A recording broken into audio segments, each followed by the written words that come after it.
All right, guys, I know that last week we read all about Arizona and when Arizona became a state, Valentine's Day 1912. And the first several years of Arizona statehood were pretty uneventful, but then the entire United States went through a bit of a hard time, and that definitely affected the people in Arizona as soon as the 1920s hit. So we're going to go through this week's newspaper. It talks a lot about 20th century history and the stuff that was going on in the world in the 1920s and how it affected Arizona. I have my PDF of the Arizona Studies Weekly, and I know some of you were having trouble with highlighting last week. So there's a couple different things you can do to be able to highlight your newspaper. Depending on what program you're using to open it, you might be able to click on the actual document and highlight. Some people prefer to print it out and highlight from there. And a couple of people told me that they were just going to go back and forth from the video to the questions to use my video as a resource to answer the questions.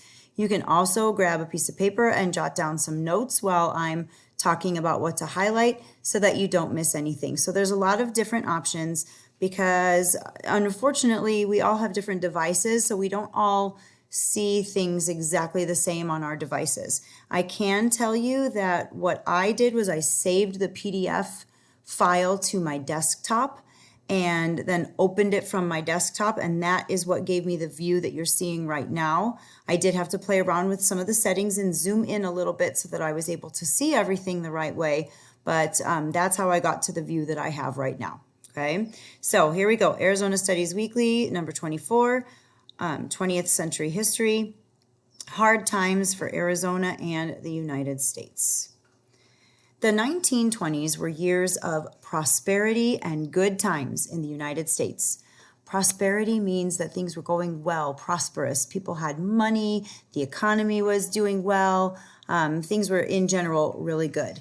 In fact, things were so good that people often call that decade the Roaring Twenties. That is something that is going to come up later. So I'm going to highlight those words there. And this is even a different view from what we had last week, but I can highlight, I can choose whatever color I want to highlight in. I'm going to pick green so it shows up better.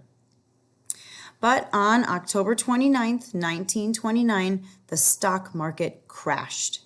That means that the value of stocks, or shares of ownership in businesses, fell to almost nothing. Many Americans suddenly lost everything. The Great Depression had begun. So most of us are familiar with this word, depression, and I'm highlighting this mainly because it's an important idea. I'm not even positive that there will be a question about it, but it's an important idea to understand here, this idea of the Great Depression. When we think of depression, we think sadness. We think of somebody who's crying and sad all the time. Well, the Great Depression was a period of sadness for the entire United States. It was a really, really hard time. And I would really encourage you right now to ask your parents if they remember their parents, so that would be your grandparents, talking about the Great Depression, because I have so many memories of my grandfather talking about the Great Depression, and there were a lot of things he did as a result of the Great Depression. For example, whenever we ate dinner with my grandfather, at the end of every meal, he took a piece of bread and basically what we called sopped, S-O-P, sopped up all of whatever gravy or juices or little bits were left on his plate, because he lived through the Great Depression, and that was a time where nothing was ever wasted. And as we read a little bit more, you might start to understand why they had that mentality. But ask your parents if they remember stories of their grandparents and stories of the Great Depression, because it was a really awful time for the United States, which is why, obviously, it's called the Great Depression. All right, continuing on.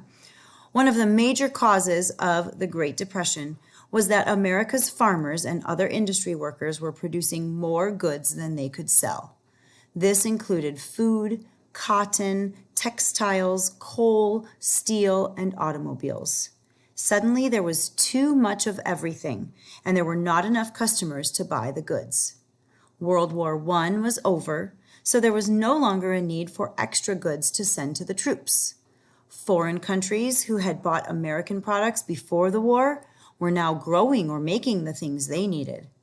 Many businesses closed, leaving workers without jobs. Farmers' incomes suffered when the prices of farm products fell. Soon, many businesses and banks throughout the country closed their doors. Now people had lost not only their jobs, but also their savings. They had no money to pay rent, buy food, or provide for their families. Many people were forced to stand in soup lines, long lines where they could receive free food. President Franklin D. Roosevelt, we're going to highlight his name because he's a pretty important guy here, and we're going to find out what he did to try and help. He came up with some new programs to help those who were out of work. He called his plan the New Deal, and it helped those who were unemployed by giving them jobs doing things that the government needed done anyway. So I'm going to go ahead and highlight this section here. He called his plan the New Deal. The New Deal was a really important part of history. So President Roosevelt, really important guy, and he knew that there were things that the government needed done. So his plan was to give people that lost their jobs, give them jobs doing the things that needed to be done anyway. And it was a really great way for him to help make things a little bit better. Lawmakers worked on passing laws that would make sure that there would never be another Great Depression in America. The New Deal put people to work repairing and building roads, planting trees, and building dams. Many government buildings, such as post offices, city halls, courthouses, and schools, were built as part of the New Deal. Roosevelt and his New Deal programs helped many people get back on their feet and begin rebuilding their lives. The New Deal brought many changes to the United States and to Arizona. However, many historians believe that it wasn't the New Deal that improved conditions in our state. They believe that World War II, which boosted the American economy, is the reason America came out of the Depression.